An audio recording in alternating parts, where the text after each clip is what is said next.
साथियों, जैसा कि आप लोगों का क्लास 12 से सेंटअप एग्जाम हो रहा है 2024 में, तो यह वीडियो आपके लिए काफ़ी महत्वपूर्ण होने वाला है क्योंकि आप लोग फाइनल एग्जाम 2025 में देने वाले हो। उससे पहले आपका जो है ना सेंटअप एग्जाम हो रहा है 2024 में। अगर आप लोग इस एग्जाम में पास नहीं होइएगा तो आपको फाइनल एग्जाम 2025 में बैठने के लिए नहीं दिया जाएगा। तो हम लोग ज्योग्राफी का बिल्कुल यानी भूगोल का ओरिजिनल पेपर लेकर के आ चुके हैं। देख सकते हो विषय कोड 328 रहेगा, सेट कोड आपका ये रहेगा। ठीक है, तो बिल्कुल मैं अभी सब्जेक्टिव क्वेश्चन का आंसर बताऊंगा। पीछे अभी कुछ ही देर पहले हम लोग ऑब्जेक्टिव का आंसर डाल दिए थे। जाके इस चैनल पर वीडियो देखना चाहो तो देख लेना, नहीं तो आगे पीडीएफ ग्रुप में ऑब्जेक्टिव सब्जेक्टिव दोनों का आंसर बताऊंगा डाउनलोड करने के लिए, वहां से डाउनलोड कर लेना। उससे पहले चैनल वगैरह पर अगर पहली बार आए तो चैनल को सब्सक्राइब करके नोटिफिकेशन कॉल पे प्रेस कर लेना, क्योंकि इसी चैनल पे रात में 8:30 पर आपका डेली लाइव क्लास इस चैनल पे होता है। बोर्ड एग्जाम 2025 के उसमें आपको काफ़ी हेल्प मिलेगा, तो चैनल को सब्सक्राइब कर लीजिए और ज़्यादा से ज़्यादा वीडियो को अपने दोस्तों में शेयर करिए और व्हाट्सएप ग्रुप का लिंक आगे आपको दे देंगे, आप ज्वाइन कर लेना। ठीक है, तो इतना काम जरूर कर लेना। चलो आगे बढ़ते हैं। ऑब्जेक्टिव क्वेश्चन है तो ये मैंने पहले बता दिया था, तो सब्जेक्टिव की ओर चलिए हम लोग बढ़ जाते हैं। तो आइए सब्जेक्टिव क्वेश्चन देखते हैं। सबसे पहले देखो लघुतरया क्वेश्चन है। लघुतरया में टोटल 20 क्वेश्चन मिलेगा आपको, 10 क्वेश्चन का जवाब देना होगा। 2 मार्क्स वाला है टोटल, जो है ना आपको यहाँ पर 20 नंबर कंप्लीट मिल जाएगा। ठीक है, क्योंकि 35 नंबर का ये सब्जेक्टिव का एग्जाम होगा। ठीक है, तो चलो यहाँ पर क्वेश्चन देखो। पहला क्वेश्चन क्या बोला, जनसंख्या घनत्व से क्या भी समझते हैं, और 2 नंबर है साक्षरता दर क्या है ना। 3 नंबर क्वेश्चन बोला मानव विकास सूचकांक क्या है, और अगले क्वेश्चन आप देखेंगे 4 नंबर तो बोला गया गहन निर्वाह कृषि की 2 विशेषताओं का उल्लेख कीजिए। और अगली क्वेश्चन देखेंगे आप लोग तो यहाँ पर बोला गया 5 नंबर प्रश्न की स्वच्छंद जो ना स्वच्छंद उद्योग क्या है। और 6 नंबर क्वेश्चन है कि तृतीयक क्रिया जो ना क्रिया कल्याण के 2 उदाहरण दीजिए। 7 नंबर है मानव भूगोल के 2 उपगमों का उल्लेख कीजिए। और क्वेश्चन नंबर 8 है जो ना जल परिवहन के 2 जो ना लाभों का उल्लेख करना है। ठीक है, 9 नंबर की 2 पारदर्शिक व्यापार समूह को लिखना होगा आपको। ठीक है, तो चलो मैं आपको सारे क्वेश्चन का भी आंसर भी दूंगा इसी वीडियो में, टेंशन आपको नहीं लेना है। ठीक है, तो 10 नंबर क्वेश्चन आप लोग देख लो क्या बोला, ग्रामीण बस्तियों के 2 प्रतिरूपों का उल्लेख कीजिए। 11 नंबर है प्रसवन के 2 अपकर्षक कारकों के उदाहरण दीजिए। और क्वेश्चन नंबर 12 है प्रवसन का अर्थ स्पष्ट कीजिए। 13 है गंदी बस्ती से आप क्या समझते हैं। और 14 नंबर क्वेश्चन है कि दक्षिण भारत के 2 महानगरों के नाम लिखना है। और अगली क्वेश्चन आप देखेंगे तो 15 नंबर बोला गया भारत में घटते जल संसाधन के 2 उत्तरदायी कारकों का उल्लेख करें। तो देखो क्वेश्चन में आपको इतना ही दिखाऊंगा, लॉन्ग में आपको डायरेक्ट आंसर बताऊंगा। ठीक है, और शॉर्ट में भी अभी बताऊंगा। तो पहले मैं आपको बता दूं इसका पीडीएफ वगैरह कहाँ मिलेगा, डाउनलोड करने के लिए सिखा देता हूँ। तो अभी आप लोग जो देख रहे हो प्यारे बच्चे यहाँ, तो अभी आप लोग जो आंसर देख रहे हो इसका पीडीएफ में बता देता हूँ आपको कहाँ मिलेगा। आप पीडीएफ अच्छे से डाउनलोड करके लिख पाइएगा, उसके बाद मैं भी आंसर वीडियो में बताऊंगा। तो इसका आंसर गूगल में आपको मिल जाएगा, कैसे डाउनलोड करना चलिए सीख लेते हैं। फिर आप लोग वीडियो देखने के बाद जाकर वहाँ से डाउनलोड कर लेना और मैं कंटिन्यू आपको आंसर भी बता दूँ। इसके लिए सबसे पहले आपको अपने फोन में गूगल को ओपन कर लेना है, सर्च बार के आइकन पे क्लिक करना है। और अभी आप इस चैनल पे जो वीडियो देख रहे हो चैनल का नाम है मिठुन स्टडी सेंटर, तो आप लोग चैनल का नाम मिठुन स्टडी सेंटर गूगल में आकर के सर्च कर लीजिए। फिर आपको ऊपर करना है, फर्स्ट में मिठुन स्टडी सेंटर का ऑफिशियल वेबसाइट मिलेगा, इस पर आपको क्लिक करना है। क्लिक करते इस प्रकार से इंटरफेस बनेगा, आराम से स्क्रॉल डाउन कर लेना है, नीचे चले आना है। नीचे आइएगा तो यहाँ पर देखिएगा आपके सामने क्लास 12 का सेशन देखने को मिल जाएगा, class 12 centre exam all subject question paper download. तो फर्स्ट वाला पर आप क्लिक करेंगे। क्लिक करने के बाद इस प्रकार से इंटरफेस पेन होगा, आराम से स्क्रॉल डाउन करके नीचे आइएगा। यहाँ पर आपको पहले व्हाट्सएप ग्रुप का लिंक मिलेगा, जरूर इसे आप वीडियो को रोक करके ज्वाइन अभी कर लीजिए। ठीक है, और फिर आगे बढ़ना है। तो ये साइंस का सेशन है, थोड़ा नीचे आना है, ये रहा आर्ट्स का सेशन, यहाँ ज्योग्राफी लिखा है, सामने डाउनलोड लिखा है, डाउनलोड पे क्लिक करिए, पेज को आकर के रिफ्रेश कर दीजिएगा और नीचे बढ़िएगा। तो यहाँ पर फिलहाल आपको ऑब्जेक्टिव का आंसर जो है देखने को मिल रहा होगा। ठीक है, और सब्जेक्टिव की बात करेंगे तो यहाँ पर आंसर आपको देखने को मिल जाएगा। जो भी क्वेश्चन का आंसर दिखा रहा हूँ सारा आंसर यहाँ मैं डाल दूंगा, आप आइए यहाँ से अच्छे से डाउनलोड करके लिख लीजिए। तो यहाँ पर देखिए सबसे पहले पहला नंबर प्रश्न का आंसर हम लोग दे रहे हैं। तो पहला का आंसर हो जाएगा प्रति वर्ग किमी में रहने वाले लोगों की संख्या को जनसंख्या घनत्व कहते हैं। भारत का जनसंख्या घनत्व 382 प्रति व्यक्ति प्रति वर्ग किलोमीटर है। बिहार का जनसंख्या घनत्व 1102 प्रति व्यक्ति वर्ग किलोमीटर है और यह देश में सबसे अधिक है। और आगे इसमें और लिखना आपको, दूसरी ओर अरुणाचल प्रदेश का जनसंख्या घनत्व सबसे कम है और यह 17 प्रति व्यक्ति वर्ग किलोमीटर में होगा।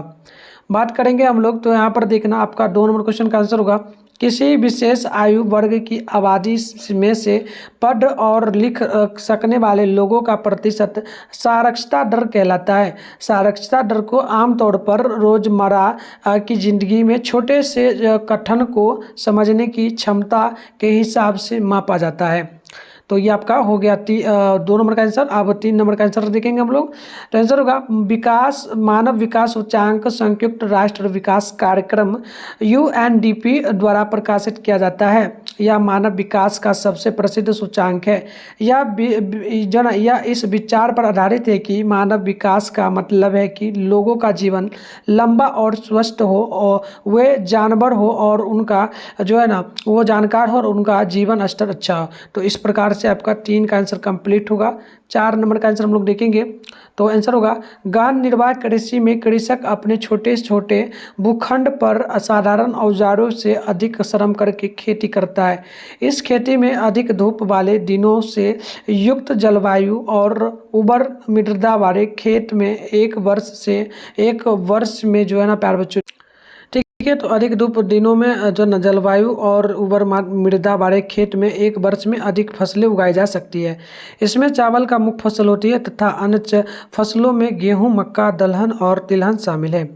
बात करते हैं 5 नंबर क्वेश्चन का आंसर। तो स्वच्छंद उद्योग व्यापार विविधता वाले स्थानों में स्थित होते हैं।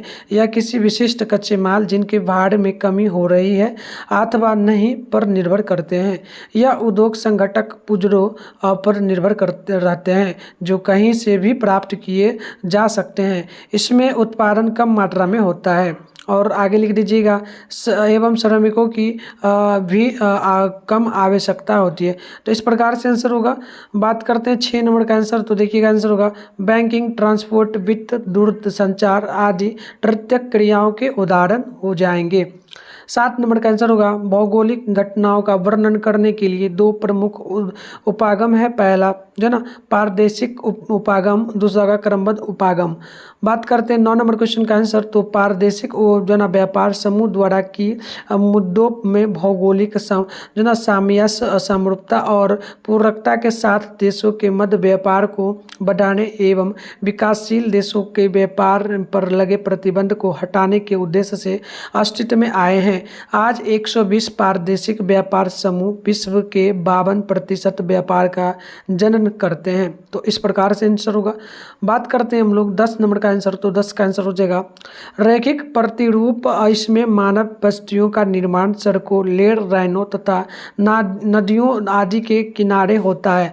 आयताकार प्रतिरूप इनका निर्माण समतल क्षेत्रों में होता है। यहाँ सड़कें एक दूसरे को समकोण पर काटती है। वृत्ताकार प्रतिरूप इसमें किसी तालाब अथवा झील के चारों ओर बस्तियों का निर्माण होता है। तो इस प्रकार से 10 नंबर का आंसर होगा। बात करेंगे 11 का। तो 11 का आंसर होगा प्रवास के 2 अपकर्ष कारक रहे। पहला धार्मिक स्थल, दूसरा होगा रमणीय स्थान। तो इस प्रकार से आंसर होगा। आइए बात करते हैं हम लोग लॉन्ग में। तो लॉन्ग में यहाँ पर हम आंसर आपको देंगे कितना नंबर का, तो मैं आपको अच्छे से दिखा दे रहा हूँ, ठीक है ना। तो लॉन्ग का बचा तो लॉन्ग का भी आंसर दे देते हैं आपको, ठीक है।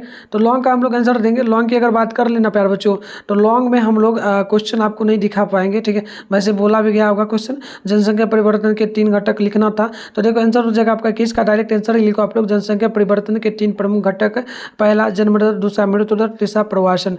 तो आपको इसमें एक्सप्लेन करना होगा। तो जनसंख्या परिवर्तन की गणना इस सूत्र से की जाती है। जनसंख्या परिवर्तन बराबर जन्म प्लस जो ना अप्रवासन माइनस मृत्यु प्लस में जो ना अप्रवास हो जाएगा। इस प्रकार से लिख लेना और आगे पॉइंट वाइज लिख देना आप लोग। जो ना जन्म दर एक जो ना साल में प्रति 1000 लोगों में पर होने वाले जीवित जन्मों की संख्या है।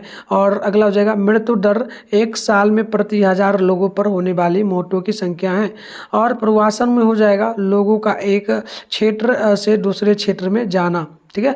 और आगे इसमें लिख सकते हो मृत्यु दर 1 साल में प्रति 1000 लोगों पर होने वाली मौत के बराबर होता है। तो देख लो थोड़ा सा इसमें और जगह प्रवासन, लोग एक क्षेत्र से दूसरे क्षेत्र में जाना है या आंतरिक या अंतर्राष्ट्रीय हो सकता है। आंतरिक प्रवास में जनसंख्या का आकार नहीं बदलता है। इस प्रकार से आप लिख सकते हैं, ठीक है ना।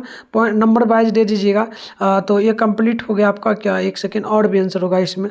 अब हम लोग देंगे कितना नंबर का, तो अब हम लोग यहाँ पर ये आपका 21 नंबर का आंसर, 21 नंबर में ही और लिखना है।